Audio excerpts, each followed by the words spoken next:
আমি শিপ্রা মজুমদার আজকে আবার একটা নতুন রেসিপি নিয়ে তোমাদের কাছে চলে এসেছি। আশা করি রেসিপিটা তোমাদের ভালো লাগবে। তাহলে দেখতে শুরু করো। আমি তোমাদেরকে কি দেখাতে চলেছি, চলে এসো। দেখো, আজকে আমি চাল কুমড়োর রেসিপি তৈরি করে দেখাবো। তাই জন্য চাল কুমড়োটাকে দুভাগে ভাগ করা হয়ে গেছে।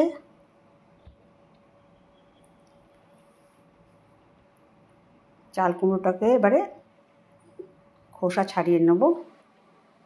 দুটো পাশ থেকে, বোটার পাশ থেকে আর পিছন দিকটা থেকে কেটে নিলাম। এবার এটাকে দুভাগ করব। তারপরে আস্তে আস্তে আমি খোসা ছাড়িয়ে নেব। পিলারে করে আমি খোসাগুলো সুন্দর করে ছাড়িয়ে নিচ্ছি।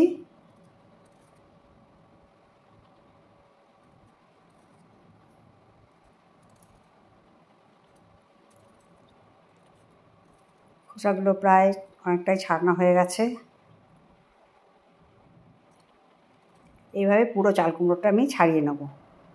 এবার দেখো, চাল কুমড়োটাকে পিস করে নিচ্ছি পাতলা পাতলা করে।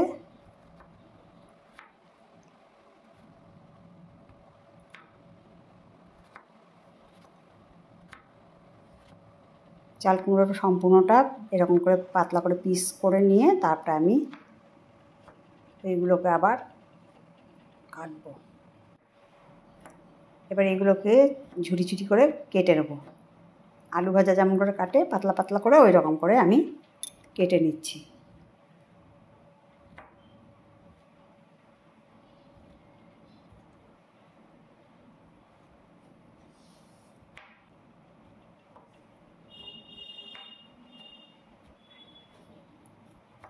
দেখো, চাল কুমড়োটা আমার অনেকটাই কাটা হয়ে গেছে।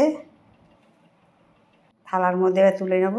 দেখো, পুরো চাল কুমড়োটা আমি কেটে থালার মধ্যে তুলে নিয়েছি।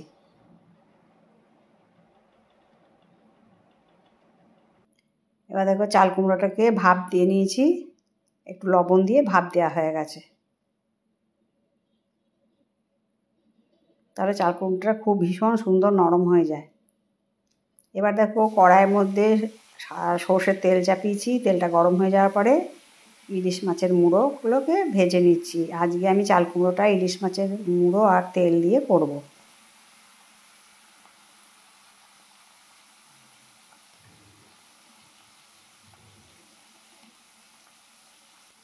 আস্তে আস্তে ওপর নিচ করে সুন্দর করে ভেজে নেবো ইলিশ মাছের মুড়োটা।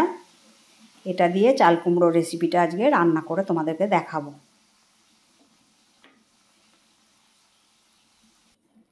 চাল কুমড়ো রান্নাটা ইলিশ মাছের মুড়ো দিয়ে তেল দিয়ে করলে ভীষণ ভালো লাগে খেতে।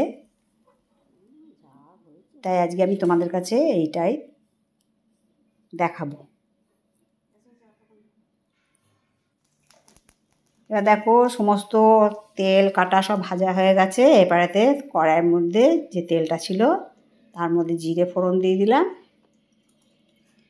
ফোড়নটা বেশ ভাজা ভাজা হয়ে গেছে।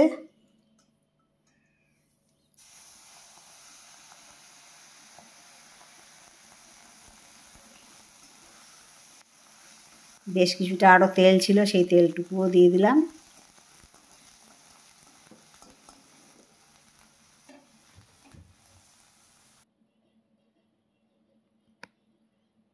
এবারে সেদ্ধ করা যেটা ভাপ দিয়ে নিয়েছিলাম সেই চাল কুমড়ো ভাপানো চাল কুমড়োটা আমি কড়াইয়ের মধ্যে দিয়ে দিচ্ছি।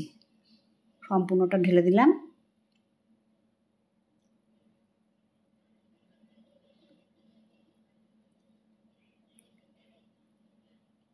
ইলিশ মাছের মুড়ো দিয়ে চাল কুমড়ো ভীষণ টেস্ট হয় আর ভীষণ সুস্বাদু হয় খেতে। এর মধ্যে কাঁচা লঙ্কা চিড়ে দিলাম, হলুদ আর লবণ তো আগেই সেদ্ধ করার সময় দিয়ে দিয়েছিলাম, তাই হলুদ দিলাম। দিয়ে এবার ভালো করে নাড়াচাড়া করে কষিয়ে নেব।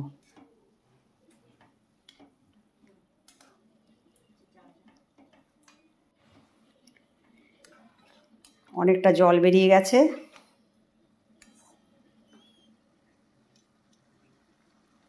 নাড়িয়ে নাড়িচাড়ি সুন্দর করে জলটাকে একদম শুকিয়ে নেবো। এবারে জিরে বেটে রেখেছিলাম, সেই জিরে বাটাটুকু দিয়ে দিলাম।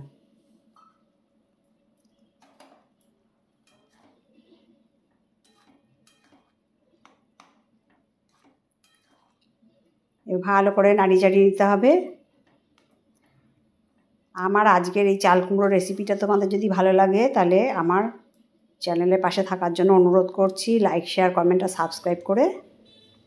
এবার দেখো সমস্তটা মাছের মুড়ো সমস্তটা দিয়ে দিলাম। এইভাবেই রান্না করে নেব।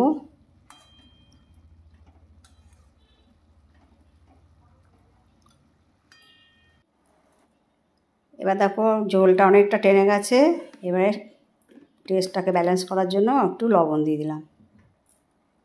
আমি কিন্তু আর কোনো লবণ দিইনি, তোমরা দেখেছো ওই সেদ্ধ করার সময় যেমন লবণ দিয়েছিলাম সেই লবণেতেই আমার হয়ে গেছে। রান্নাটা পুরো দেখো কমপ্লিট হয়ে গেছে। আমি এবার বাটিতে ঢেলে নিচ্ছি। আমার চ্যানেলে যারা নতুন বন্ধু ভিজিট করছো তোমরা যেন অবশ্যই আমার চ্যানেলটা সাবস্ক্রাইব করে দিও, বেল বাটনটা প্রেস করে দিও। দেখো কত সুন্দর রান্নাটা কমপ্লিট হয়ে গেছে, কত সুন্দর দেখতে লাগছে। ইলিশ মাছের মুড়ো দিয়ে আর তেল দিয়ে চাল কুমড়ো রেসিপি। আশা করি তোমাদের ভালো লেগেছে, তোমরা রান্না করে খেও এইভাবে। তাহলে আজকে আমি এখানেই রাখি, কেমন? পরবর্তী রেসিপি নিয়ে আবার একদিন দেখা হবে। টাটা।